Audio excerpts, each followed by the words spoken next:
আসসালামু আলাইকুম। কামরদিমু টেলিভিশন থেকে সবাইকে জানাচ্ছি রমজানের শুভেচ্ছা। চলছে রমজান মাস, কিন্তু কমেনি দুর্নীতি। এমনই একটি দুর্নীতিযুক্ত ইফতার পার্টির খবর পেয়েছে কামরদিমু টেলিভিশনের অনুসন্ধান টিম। আজকে বিএম স্কুলের একটি ব্যাচের ইফতার পার্টি, এখানে সকল মেম্বারদের চাঁদা কালেকশন করে আয়োজন করেছে এই ইফতার পার্টি, যার দায়িত্ব দেওয়া হয়েছিল মাইরা হালামু কর্পোরেশনের সিইও প্রতীকের কাছে। প্রতীক সকল টাকা আদায় করে বাংলাদেশ ব্যাংকে 10 বছরের জন্য ফিক্সড ডিপোজিট করে রাখে।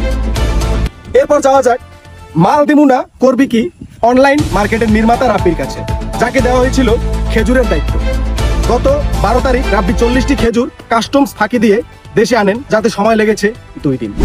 এদিকে ইফতারের পানির দায়িত্ব দেওয়া হয় ভাতের হোটেলের মালিক শাওনকে। সে 1 কেস পানি উদ্ধার করে বর্ডার ক্রস করে। এরপরে যাওয়া যাক খাইয়াদে ফেডারেশনের সভাপতি মৃদুলের কাছে, তাকে দায়িত্ব দেওয়া হয়েছিল খিচুড়ি।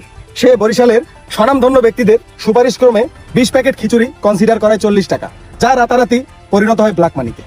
এরপর আছেন হুন্ডা কেন রাস্তায় গ্রুপের চেয়ারম্যান বাপ্পি, তাকে দায়িত্ব দেওয়া হয়েছিল 1 কেজি পেয়ারার। তিনি আমাদেরকে জানায় 1 কেজি পেয়ারা কিনতে তার গুনতে হয় 60 টাকা, যা রীতিমতো হয়রানির, এবং সে টাকা না দিয়ে পেয়ারা নিয়ে পালায়।